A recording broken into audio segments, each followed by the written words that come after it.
Ministry of education and an institute of national importance, जिसका नाम है नेशनल इंस्टीट्यूट ऑफ टेक्नोलॉजी।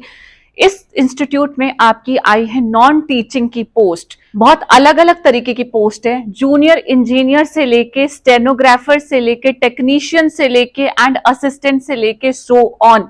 आपने चाहे किसी भी सब्जेक्ट में ग्रेजुएशन किया है तो हर सब्जेक्ट के लिए कोई ना कोई जॉब यहाँ पे जरूर प्रेजेंट है। साथ ही साथ कुछ पोस्ट ऐसी भी है जहां पे आपने अगर सिर्फ 12th पास है तो भी आपके लिए कोई ना कोई वैकेंसी जरूर प्रेजेंट है। तो हेलो एवरीबॉडी, नमस्ते and welcome back to my YouTube channel job and scholar. I am doctor Kamika Chaudhary and I am an assistant professor in a government PG college. I welcome you all on to this channel of mine, जिसपे मैं आपको job related vacancies के बारे में information देती हूँ।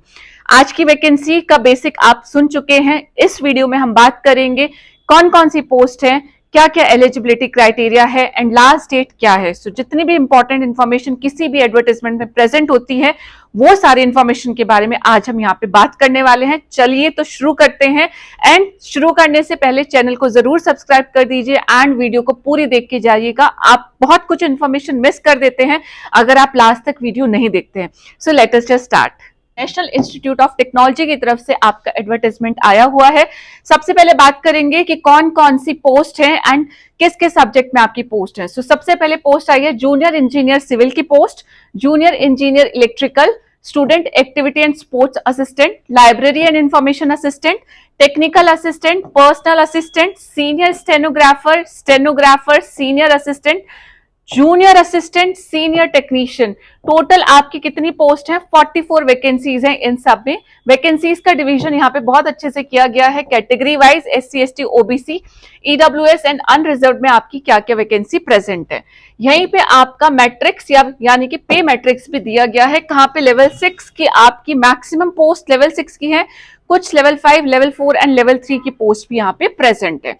तो अब हम देखते हैं कि क्या क्या क्वालिफिकेशन किस किस पोस्ट में मांगी गई है। सबसे पहले हम बात करेंगे आपके जूनियर इंजीनियर सिविल की पोस्ट, जिसमें आपकी 3 वैकेंसी है एंड क्या क्वालिफिकेशन यहाँ पे आपकी मांगी गई है? फर्स्ट क्लास BE BTech अगर आपने सिविल इंजीनियरिंग में किया है then you are eligible to apply for this particular post. अगर आपने BE BTech नहीं किया है, डिप्लोमा किया है सिविल इंजीनियरिंग में with the excellent academic record, then also you are eligible to apply. Age limit आपकी 30 साल से ज्यादा एज नहीं होनी चाहिए है एंड 1 साल आप इसमें आफ्टर रिक्रूटमेंट प्रोबेशन पे रखा जाएगा आपको, ठीक है। एंड उसके बाद आप हो जाएंगे परमानेंट, ठीक है, जो कि आपका किसी भी गवर्नमेंट जॉब के साथ में होता है। जब मैंने यहाँ पे असिस्टेंट प्रोफेसर की जॉब में ज्वाइन किया था उसके बाद मेरा भी 2 साल का प्रोबेशन टाइम हमेशा होता है हर जॉब में, ठीक है। तो मैंने भी वो टाइम सर्वाइव किया है। आप लोग भी सिर्फ प्रोबेशन देख के डू नॉट गेट डिसहार्टन कि ये प्रोबेशन है, सिर्फ 1 साल का प्रोबेशन वहां पे मेंशन आउट है। सिमिलरली पोस्ट नंबर 2 है आपकी जूनियर इंजीनियर इलेक्ट्रिकल। आपका BE BTech आपने इलेक्ट्रिकल इंजीनियरिंग में किया है, you are eligible to apply. नहीं किया है, डिप्लोमा किया है इलेक्ट्रिकल इंजीनियरिंग में, तभी भी आप अप्लाई करने के लिए एलिजिबल हैं एंड आपकी एज 30 ईयर से ज्यादा इसमें नहीं हो सकती है। नेक्स्ट जो इंपॉर्टेंट पोस्ट है जो आपके bachelors degree in physical education का रिक्वायरमेंट आपसे मांगती है, उस पोस्ट का नाम है आपका student activity and sports assistant की पोस्ट, ठीक है। साथ ही साथ में आपके पास एक स्ट्रॉन्ग रिकॉर्ड होना चाहिए in participating in various sports, drama, music, film, painting, photography, journalism, event management, इनमें से किसी में भी, ठीक है। आपके पास एक स्ट्रॉन्ग रिकॉर्ड होना चाहिए कि आपने इन सारी एक्टिविटीज में भी पार्टिसिपेट किया है। एज लिमिट फिर से वही है कि not exceeding 30 years and period of probation आपका फिर से वही है 1 साल, ठीक है। नेक्स्ट है आपका लाइब्रेरी एंड इंफॉर्मेशन असिस्टेंट की पोस्ट, जिसमें आपके पास हो सकता है बैचलर डिग्री इन साइंस यानी कि BSc साइंस, कोई सा भी साइंस हो, मैथ्स वाला साइंस हो, आपका बायोलॉजी वाला साइंस हो, you are eligible to apply. BA किया है तो भी आप कर सकते हैं, कॉमर्स यानी कि BCom किया है तभी भी आप एलिजिबल है। एंड अगर आपने bachelors degree in library and information science के साथ आपके पास होनी चाहिए, ठीक है। ये एंड है, ये और नहीं है। BA BSc BCom के साथ में आपके पास अगर bachelors degree in library and information science है then you are eligible to apply. And ये कुछ डिजायरेबल आपकी क्वालिफिकेशन है, these are just desirable, essential qualification ये आपकी नहीं है। मतलब अगर आपके पास है तो बहुत अच्छी बात है, ठीक है। ये आप पढ़ सकते हैं, बहुत अच्छे से आपको वीडियो में नजर आ रहा होगा कि डिजायरेबल की क्वालिफिकेशन में आपके पास post graduate diploma in library automation networking PGDC और इक्विवेलेंट है, then you are eligible to apply, right. Next हमारे पास है टेक्निकल असिस्टेंट की वैकेंसीज, जिसमें आपकी 11 वैकेंसीज है। ये बाइफरकेशन है एंड कौन कौन से सब्जेक्ट में है? Civil, electrical, computer, physics, chemistry, computer applications, business administration, ठीक है, सेंट्रल वर्कशॉप, इन सब में आपका टेक्निकल असिस्टेंट का रिक्वायरमेंट है। आपका एसेंशियल क्वालिफिकेशन क्या है कि आपने बी या बीटेक किया हो उसी रेलिवेंट सब्जेक्ट में जिसमें आप अप्लाई करने वाले हैं, ठीक है। अगर बी बीटेक आपका कंप्यूटर इंजीनियरिंग में है तो आप टेक्निकल असिस्टेंट कंप्यूटर इंजीनियरिंग के लिए अप्लाई करेंगे, ठीक है। अगर आपने बी बीटेक नहीं किया है, सिर्फ डिप्लोमा किया है, फर्स्ट क्लास डिप्लोमा है एक्सीलेंट एकेडमिक रिकॉर्ड के साथ, then also you are eligible to apply. अब अलग से क्या लिखा है? बिजनेस एडमिनिस्ट्रेशन, यानी कि ये वाली पोस्ट कंप्यूटर एप्लीकेशन, इसके लिए क्वालिफिकेशन क्या हो सकती है? First class equivalent grade in B BTech या फिर एमसीए भी यहाँ पे वर्क कर जाएगा। अगर आपने एमसीए किया है then also you are eligible to apply. और क्या है इसमें? अगर आपने डिप्लोमा किया है इंजीनियरिंग के रेलिवेंट फील्ड में then also you are eligible to apply. जितने भी साइंस वाले सब्जेक्ट है उनमें अगर टेक्निकल असिस्टेंट की पोस्ट है तो केमिस्ट्री में है फॉर एग्जाम्पल, तो आपका bachelors degree in science chemistry में आपके पास प्रेजेंट होना चाहिए, या फिर masters degree in science chemistry 50% marks के साथ अगर आपके पास प्रेजेंट है then also you are eligible to apply. Age limit 30 year से ज्यादा आपकी नहीं हो सकती है। देन आपकी पर्सनल असिस्टेंट की पोस्ट है यहाँ पे, जिसमें आपकी बैचलर्स डिग्री किसी भी डिसिप्लिन में आपका काम कर जाएगा। साथ में आपके पास आपको क्या आना चाहिए? स्टेनोग्राफी आपको आनी चाहिए, जिसमें आपकी स्पीड होनी चाहिए 100 वर्ड्स पर मिनट की, ठीक है। सेम है। नेक्स्ट आपके पास है सीनियर स्टेनोग्राफर की पोस्ट लेवल 5 की। इसमें आपके पास सैलरी आपको मिलेगी जो कि आपकी जाएगी 29,200 से लेके 92,300 तक, ठीक है। इसमें आपने सिर्फ क्या किया है? आपने अगर सिर्फ 12th पास हैं आप एंड उसी के साथ साथ में आपको shorthand 100 words per minute in stenography का एक्सपीरियंस है, आपको आता है, then you are eligible to apply. सिर्फ 12th पास के लिए सैलरी देख लीजिए, ठीक है। डिजायरेबल है अगर आपने बैचलर्स डिग्री की है तो और भी बहुत अच्छा यहाँ पे होगा आपके लिए, ठीक है। स्टेनोग्राफर लेवल 4 की 2 वैकेंसीज यहाँ पे प्रेजेंट है। सीनियर सेकेंडरी यानी कि आपने 10+2 किया है, 80 वर्ड्स पर मिनट की आपके पास स्पीड है इन स्टेनोग्राफी। अगर आप प्रोफिशिएंट है कंप्यूटर वर्ड प्रोसेसिंग में एंड स्प्रेडशीट में काम करने में विद एडवांस स्किल, देन ये आपका एक डिजायरेबल क्वालिफिकेशन है, ये आपका एक एडेड एडवांटेज होगा जिन लोगों को भी ये आपको करना आता है। एज लिमिट का यहाँ पे हम ध्यान रखेंगे कि आपकी एज 27 साल से ज्यादा यहाँ पे नहीं हो सकती है। नेक्स्ट है सीनियर असिस्टेंट की 3 वैकेंसी के बारे में बात करेंगे। 10+2 किया है, 35 वर्ड्स पर मिनट की आपके पास टाइपिंग स्पीड है यानी कि कंप्यूटर के ऊपर, एंड आप computer word processing and spreadsheet में प्रोफिशिएंट है, ठीक है। आपने कंप्यूटर का कोई कोर्स किया है जिसमें आपको ये आता हो, सर्टिफिकेट नहीं मांगा है, ठीक है, आपको आना चाहिए लेकिन, ठीक है। डिजायरेबल में वही proficiency in the another computer skill, इसके अलावा एंड स्टेनोग्राफी स्किल, या फिर अगर आपके पास बैचलर्स डिग्री है तो well and good, right. Then junior assistant की 2 पोस्ट है। 10+2 आपने किया है, 35 वर्ड्स पर मिनट की टाइपिंग स्पीड है आपके पास, computer word processing and spreadsheet में आपको काम करना आता है, then you are eligible. Senior technician की 7 पोस्ट है। कौन कौन से डिपार्टमेंट में है? Civil, mechanical, electronics and communication, computer application, central workshop, ठीक है। इसमें आपकी ये डिवीजन ऑफ द वैकेंसीज यहाँ पे प्रेजेंट है।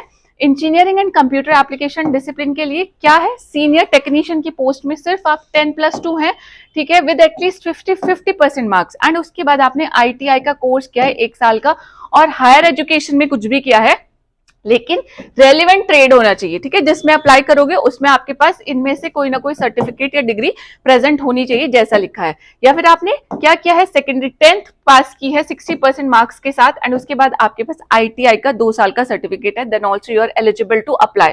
देन डिप्लोमा इन इंजीनियरिंग किया है 3 साल की ड्यूरेशन का from a recognised polytechnic institute, तभी भी आप लोग क्या है? You are very much eligible to apply. Desirable में है बैचलर्स डिग्री, ठीक है, बैचलर्स है तो वेल एंड गुड। वो था सीनियर टेक्नीशियन की पोस्ट, ये है आपके टेक्नीशियन की पोस्ट। 11 वैकेंसीज यहाँ पे आपकी प्रेजेंट है। डिवीजन बहुत अच्छे से आपको नजर आ रहा होगा, स्क्रीनशॉट ले लीजिए। वो आपका एसेंशियल क्वालिफिकेशन है, 10+2 किया है, उसी के साथ में 50% मार्क्स के साथ आपने 10+2 पास कर लिया है। आईटीआई का कोर्स किया है 1 साल का, या फिर उससे ज्यादा आपकी हायर एजुकेशन में डिग्री आपने की हुई है, ठीक है। एसेंशियल क्वालिफिकेशन ऑलमोस्ट सेम है इसके लिए भी। केमिस्ट्री डिसिप्लिन में बताया गया है कि आपने 10+2 यानी कि 12th पास किया है with science chemistry and 60 60% marks आपके उसमें कम से कम आपने अटेन किए हैं। 27 साल से ज्यादा आपकी इसमें एज नहीं हो सकती है। कोई और एक्सपीरियंस किसी भी पोस्ट में नहीं मांगा गया है, ध्यान देने वाली बात है, ठीक है। बहुत कम ऐसी जगह है जहां पे परसेंटेज मेंशन है, बहुत सारी ऐसी पोस्ट है जहां पे ना परसेंटेज मेंशन है एंड ना ही कोई भी एक्सपीरियंस आपसे मांगा गया है, ठीक है। तो आप ध्यान रखेंगे, बहुत अच्छी वैकेंसीज है, बिल्कुल भी इसे हल्के में नहीं लेंगे, ठीक है। आप वैकेंसी ध्यान से देखेंगे, अपना ट्रेड से मैच करेंगे एंड जरूर अप्लाई करेंगे।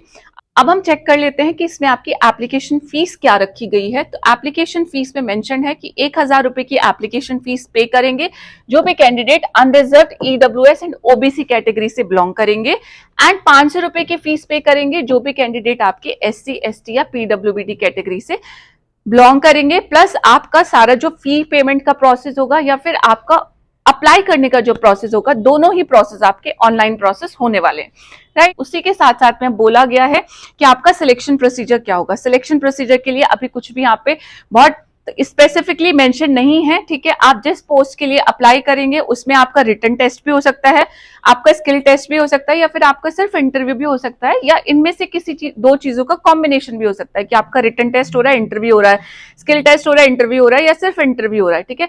आपको क्या बोला गया है कि आप टाइम टू टाइम अप्लाई करने के बाद में जो एनआईटी की वेबसाइट है, एनआईटी कुरुक्षेत्र की वेबसाइट है, उसे चेक करते रहेंगे, वहीं पे आपको सारी इंफॉर्मेशन दी जाएगी। आपको क्या करना है, फीस पेमेंट आप समझ चुके हैं। उसी के साथ साथ में ये इंपॉर्टेंट लाइन है कि ऑनलाइन अप्लाई करने के बाद आप अपने फॉर्म का प्रिंट आउट लेंगे, साथ ही साथ आपके जितने भी डॉक्यूमेंट्स हैं उन सब की आप फोटो कॉपी करेंगे एंड उसे सेल्फ अटेस्ट करने के बाद में कहां भेज देंगे, इस एड्रेस पे पहुंच जाना चाहिए, registrar national institute of technology Kurukshetra 136119 Haryana by post, ठीक है। डॉक्यूमेंट्स पहुंचने की डेट है 6/10, राइट। अप्लाई करने की डेट आपकी यहाँ पे मेंशन है कि अप्लाई कर सकते हैं आप 30/9/2025 तक, जो आपको ऑनलाइन अप्लाई करना है, एंड डॉक्यूमेंट आपके 6 अक्टूबर तक पहुंच जाने चाहिए।